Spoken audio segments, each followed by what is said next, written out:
चलता रहता होगा। लेकिन मैं दावे के साथ कह रहा हूं, हजारों का इसमें सहयोग लिया जाता है तब यज्ञ सफल होता है। लेकिन जिस दिन जिसके घर में बेटी का जन्म हो जाता है, उसी दिन उसके घर में यज्ञ का भूमि पूजन हो जाता है। बेटी के जन्म लेते ही यज्ञ का भूमि पूजन बोलो हो जाता है, उसी दिन कि नहीं हो जाता है।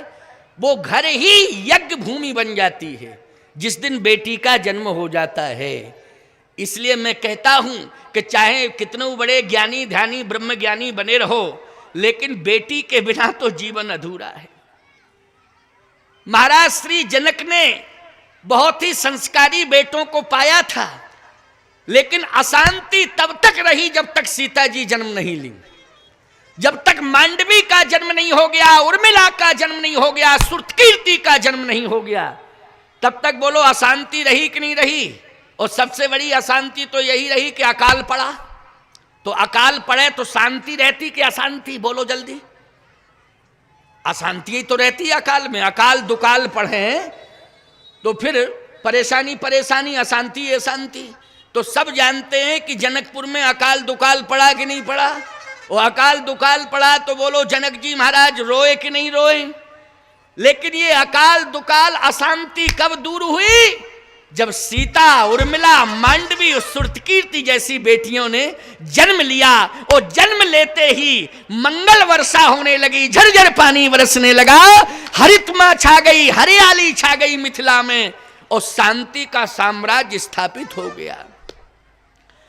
सावधान जनक से पूछा गया, जनक से पूछा गया कि आपके घर में बेटी सीता आई हैं, ये क्या है, इनका परिचय दो। तो जनक जी ने कहा ये मेरे पुण्य हैं। क्या है ये मेरे पुण्य हैं। और दशरथ जी से पूछा गया कि आपके घर में राम आ गए, तो दशरथ जी बोले राम हमारे जीवन के पुण्य हैं। अच्छा, इसका मतलब ये है कि संतान बोलो भैया पुण्य के रूप में होती है कि नहीं होती है। किस रूप में होती है, पुण्य के रूप में होती। भाई हम नहीं कह रहे इस बात को, अगर तुमको शिकायत है तो जनक जी से कहो ना जाके कि क्यों अपनी बेटी को पुण्य मान रहे हो। दशरथ जी से कहो क्यों अपने बेटे को पुण्य मान रहे हो। जनक जी अपनी बेटी को पुण्य मान रहे हैं और दशरथ जी अपने बेटे को पुण्य मान रहे हैं। जनक सुकृत, सुकृत मानी पुण्य, सुकृत मानी क्या होता है पुण्य। बोले जनक सुकृत मूर्ति वैदेही,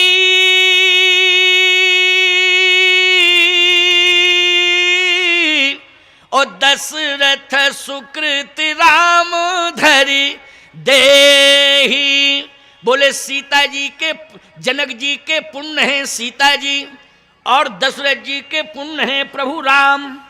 तो इसका मतलब है कि बेटा बेटी पुण्य होते हैं। बोलो होते हैं कि नहीं, बेटा बेटी पुण्य होते हैं। क्योंकि हम केवल यही कह दें कि बेटी पुण्य होती है तो बेटे कहेंगे हम सब पाप हैं। भाई जब बेटी पुण्य है तो बेटे पाप हैं। नहीं नहीं, हम ये नहीं कहेंगे, गलत बात है भाई। हाँ नहीं तो जितने बेटे हैं सब बगावत करेंगे घरों में जाके कि ऐसे जगत गुरु बुलाए कि हमको पापा ही सिद्ध कर दिया पूरा, केवल बेटी ही पुण्य है। नहीं, दशरथ जी कहते हैं कि राम हमारे पुण्य है, लक्ष्मण हमारा पुण्य है, भरत शत्रुघ्न ये सब पुण्य हैं चारों। और कहा जनक जी कहते ये चारों बेटियां सीता उर्मिला मांडवी और श्रुतकीर्ति, क्योंकि सीता जी का नाम आ गया है तो अपने आप तीनों बेटियां जुड़ गईं। बोलो जुड़ गईं कि नहीं पुण्य से। और यदि राम जी का नाम आ गया है तो अपने आप तीनों पुत्र दशरथ जी महाराज के जुड़ गए हैं, लक्ष्मण भरत और शत्रुघ्न। बोलो जुड़ गए कि नहीं। तो इन संतानों को इन महाभागों ने पुण्य के रूप में स्वीकार किया है। अब सोचो जरा, पुण्य कब मिलता है, जब तप किया जाता है। तप किया जाता है तब पुण्य मिलता है।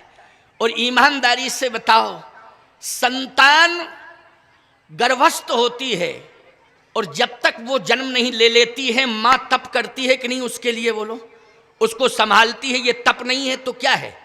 संतान को चाहे बेटी हो चाहे बेटा हो, किसी को भी जन्म देना है, बोलो उसके जीवन की वो तपस्या है कि नहीं है, तपस्या कि नहीं। अब एक बात का ध्यान रखना, इसलिए कह रहा हूं कि जब संतान के जन्म का समय आ जाए, उस समय पति पत्नी को सावधान होने की आवश्यकता है। पति पत्नी को अपने विचारों में अनुकूलता लाने की जरूरत है। कभी भी किसी भी दिन किसी भी क्षण विरोधाभास की कंडीशन पति पत्नी की नहीं होनी चाहिए, नहीं तो इसका पूरा दुष्प्रभाव संतान पर पड़ेगा, चाहे बेटी हो चाहे बेटा हो। इसका दुष्प्रभाव किस पर? बोलो, सावधानी हटी और दुर्घटना घटी। सुन लीजिए इस बात को, हमेशा इस बात का ध्यान रखा जाए कि पति पत्नी दोनों अनुकूल रहें, दोनों अनुकूल रहें। पत्नी पति के अनुकूल चले और पति धर्म के अनुकूल चले। प्यारे, मैं दावे के साथ कह सकता हूं उसकी संतान पुण्य के रूप में प्रकट होगी। उसकी संतान किस रूप में प्रकट होगी? पुण्य के रूप में प्रकट होगी। लेकिन सीधी सी बात यह है कि बेटा है पेट में या बेटी है, संतान है उदर में, पेट में, और उस समय माँ बाप महाभारत मचा रहे।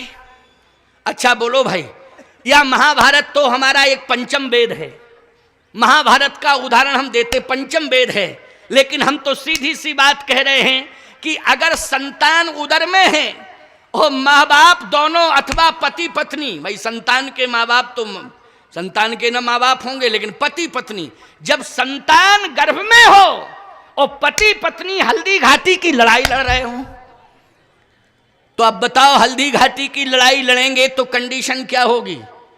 मानसिंह पैदा होंगे कि नहीं होंगे? जयचंद पैदा होंगे कि नहीं होंगे? जल्दी बोलो।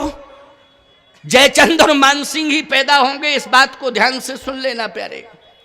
मैं दावे के साथ कह रहा हूं आपसे कि उस समय सावधानी की आवश्यकता है। पति पत्नी प्रेम से चलें, प्रेम का बर्ताव करें, और प्रेम से चलना और प्रेम का बर्ताव परिवार में हर पल हर क्षण करना, ये जीवन की तपस्या मानी जाएगी तुम्हारी। और इस तपस्या को अगर तुमने पूरा कर लिया है तो निश्चित रूप से रामकृष्ण जैसी संतान तुम्हें अवश्य प्राप्त होगी, सीता उर्मिला मांडवी जैसी बेटियां अवश्य प्राप्त होंगी, इसमें शंका करने की आवश्यकता नहीं है। महाराज श्री दशरथ के यहां क्या हो रहा है? तब राम लक्ष्मण भरत शत्रुघ्न ये चारों आए, बोले कौशल्यादि नारी प्रिय सब आचरण पुनीत, ओ पति अनुकूल प्रेम दृढ़ हरिपद कमल विनीत। कौशल्यादि नार प्रिय सब आचरण पुनीत, पति अनुकूल। अच्छा, कौशल्यादि ये पति के अनुकूल हैं, और महाराज दशरथ किसके अनुकूल हैं? बोले अवधपुरी रघुकुल मणि राऊ, ओ वेद विदित तहि दशरथ नाऊ, धर्म धुरंधर गुण निधि ज्ञानी, ओ हृदय भगत मति सारंग पानी।